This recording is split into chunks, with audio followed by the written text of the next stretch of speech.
Welcome to CPP News. My name is Cynthia Bravo, and on today's reports, we have 4 historians from the Chinese History Museum of Pomona, and they're going to be discussing some technological developments created in ancient China. These inventions boosted an economic and technological revolution. I'm now going to pass it on to my colleague Patricia. Thank you, Cynthia, and I'm here with Josh, who will be explaining the invention of movable type and its importance in history. Can you give us a short introduction about the movable type in order to give the audience a better understanding? Yeah, sure. Well, the movable type was definitely a pretty revolutionary invention for its time, but many people are very confused about the origins of the movable type. Many people believe that the movable type originated sometime in Korea in the 13th century, while others believe that the German printer Johannes Gutenberg actually produced the movable type, but in fact, Johannes Gutenberg actually produced the mechanical version of the printing type, not the actual concept itself. So the movable type was actually, to clarify every misunderstanding that people have, invented by a Chinese inventor named Bi Sheng during the Song Dynasty, which is between 1041 and 1048. And the movable type was basically a fundamental printing system that allowed the user to reassemble specific clay blocks with intricate Chinese characters on each one to place them in an order that would establish meaning or say a sentence. How did the invention of the printing press and movable type greatly affect the generation it was invented in? Well, as you may imagine, using the movable type was a very precise, time-consuming, and expensive process. Additionally, individual blocks would have to be created in order to represent more than a range from 4,000 to 60,000 Chinese characters. So you would see how it would be very tedious to gather all these blocks. Well, regardless of these complications, the availability of printed books began to increase drastically.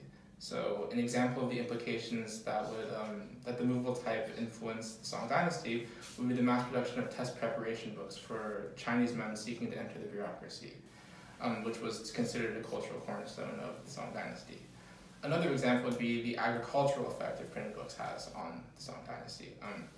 Landlords who were literate were able to gain access to expert advice on farming and irrigation techniques, which increased profitability in food production, which would economically and agriculturally benefit the Song Dynasty. Later, the movable types would also be used to mass produce announcements, copy books, and even make paper currency. Did the invention of the movable type have any influential effects on any other major breakthroughs specifically for the Chinese? Well, as I mentioned before, paper currency was one of the byproducts of the movable type. The Tang Dynasty developed the first basic form of currency, known as flying cash, which acted as a banknote for everyday merchants, but they also served as a paper receipt before the official government established a form of paper currency. It wasn't until 1120 where the Song Dynasty's government officials actually established the first form of paper currency. And why has the printing press been historically significant? Well, the movable type was significant for a number of reasons, but I believe the most important reasons were that it allowed for the spread of information, not only just in the Song Dynasty, but when adopted by numerous cultures throughout the world. Also, it laid the foundations for the modern printing technology that we have today. I find it extremely fascinating how an object from 1040 in China could affect how everyone produces and shares information today. Thank you, Josh. And now back to you, Cynthia. Okay, thank you. I'm here with historian Marcella, and she's going to be speaking to us about the invention of the mechanical clock. Welcome. Can you explain to the audience how this invention first came out? It first came about with the inventor Yi Xing. That was his name. He was a Buddhist monk and mathematician of the Tang Dynasty. So he invented the first mechanical clock. And then years later, another inventor named Su Song was ordered by an emperor to invent a more newer, advanced, and sophisticated clock. And so he did during the Song Dynasty. Interesting. And these clocks work to tell time.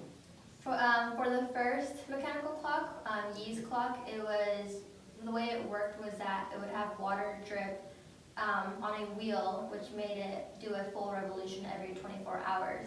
And for Su Song's tower, the way it worked was that it was about 35 feet tall, and the way it worked is that it had a sphere at the top of the tower, which was used to observe the positions of the stars.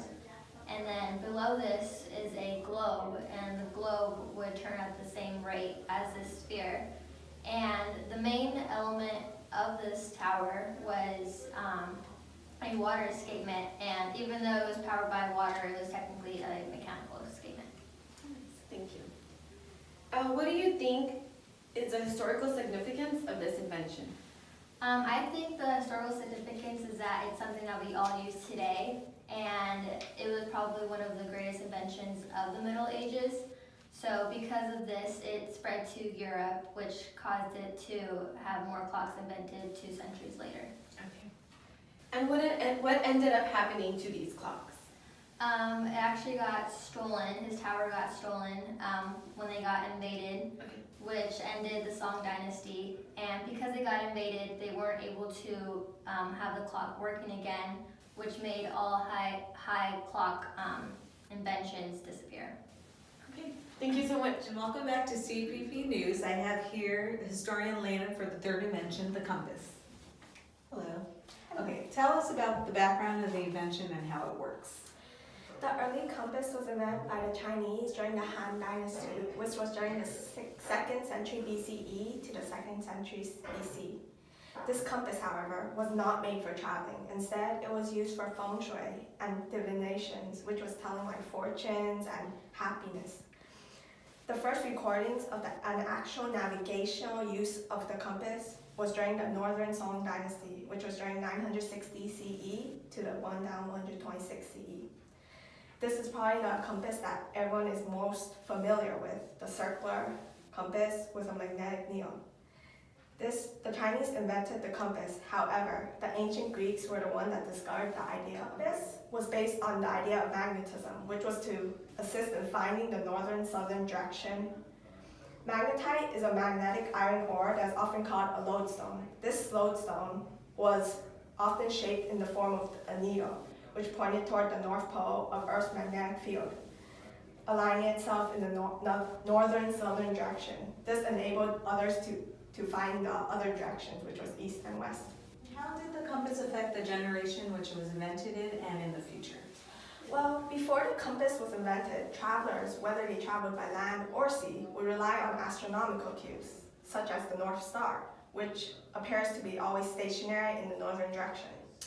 However, this method was very unreliable since they were unable to use these cues during foggy or daytime. This was the main problem with it. However, the invention of the compass advanced navigation, allowing travelers to overcome this problem. This led to an age of discovery. This was a time when sea trade and contact between cultures dramatically increased, allowing the exchange of cultures, products, and many other things. In the future, this helped us advance navigation, which furthered our development and results can be seen today in the GPS. However, compasses are still used when unable to use systems such as GPS. Thank you very much. And back to you, Cynthia, with our last interview. Welcome back. We have here with us Angel, the expert on the invention of gunpowder. Will you give us a short introduction about the invention of gunpowder in order for the audience to have a better understanding of what it is? Yeah, absolutely. The invention of gunpowder, actually also known as black powder, no doubtly changed the world, for better or for worse, especially in warfare. The three main components for gunpowder by weight is 75% saltpeter, aka potassium nitrate, 15% charcoal, and 10% sulfur, which actually has been the basic three components of gunpowder since the beginning of time. According to early records, the first details of saltpeter and sulfur being used are actually documented in the Chinese text around 85 BC, according to the book The Gunner by Robert Norton. Then later, in the 3rd century AD, another book, Pao Pu Tzu, it's also recorded that Chinese alchemists were mixing sulfur and saltpeter for religious purposes. Unfortunately, in this book, there's no specifics if gunpowder was used for its inflammability or its combustion properties or for its explosiveness properties. But there's records of alchemists mixing these two properties. Although these new mixtures by the alchemists undoubtedly were placed under high heat pressures, gunpowder was possibly resulting in potential discovery of gunpowder properties by accident. It is also believed that early gunpowder was likely used during religious ceremonies around the earliest 9th century, not specifically warfare. Officially, the recipe for gunpowder makes its appearance in the book Wu Qing Sun Yao around the 11th century, mid-11th century, during the Song Dynasty. The book, the Wu Qing Sun Yao, was a military manuscript that gave recipes on the gunpowder and tactics on how to use it with new weapons. This was compiled under the imperial sponsorship of Emperor Renzong of the Song around 1022 to 1063 AD. The book Wu Qing Sang Yao was written or started around the 1040 AD and wasn't completed until about 1045 AD. Although it is quite possible that experimentations and tests were being conducted before this period, like in the book Wu Qing Sang Yao, it's easy to assume that the knowledge of gunpowder must have been known before the 11th century. So how did the invention of gunpowder affect warfare in the time that it was invented? Actually, really dramatically. To be honest, humans found an extraordinary way to kill each other once the invention of gunpowder was brought into the battlefield. Not only is gunpowder physically destructive, it's also mentally taxing on people during battle. The Chinese invention of gunpowder resulted in a variety of weapons and implementations on how it was used that would change how war was fought forever. The creation of new weapons like fire arrows, which were also most likely like they appeared more like rockets than they did with arrows because they were propelled by gunpowder. Mines, smoke screens, and actual flamethrowers also changed the battlefield landscape indefinitely. What the Chinese also invented were true grenades and fire barrels, the prototypes to barrel guns. They used bamboo, filled it with one end with gunpowder, put rocks and shrapnel on the other side, and kind of blasted it off toward the enemy. Even though it would take quite some time for the leaders to fully understand the gunpowder's powerful potential, these new early weapons determined the victors of many battles. For example, in Sung history, during the period of the Shaoxing, around 1161 AD, the general Li Pao ordered his army to shoot fire arrows at the ships of the Qin Tartars. In the result, flames and smoke broke out, and as a result, several hundred ships were burnt according to the text. But there's even earlier records of Chinese using fire arrows as nearly as 969 AD. So it shows that there was quite a bit of invention of new weaponry without it being documented in the Wu Qing San Yao book. So there's early records of arrows being used around 969 AD between the Sung, the Shan, and the Yuan armies. These Chinese inventors went even a step further in creating a weapon that was visually intimidating and would also create havoc on the people it was brought on.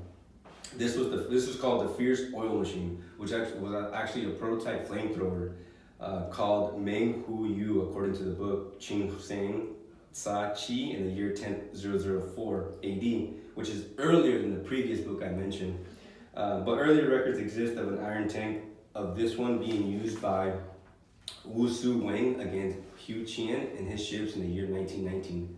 Although no record of gunpowder being used as an igniter again ever existed, but the way that this flamethrower would work, it was a metal tank, iron tank with oil filled inside, and on top was almost like a tube, a handle. The person would suck back the oil into the tube from the tank, and as they push it forward, the oil would come out and with the ignition and up to. So that was one of the big ones, and cannons also that were used in Europe shaped naval battles forever. Right. Interesting. Thank you. I want to thank all of our guests today. My name is Cynthia Bravo. And I'm Patricia Gutierrez, and this has been CPP News. Have a good day. Till next time.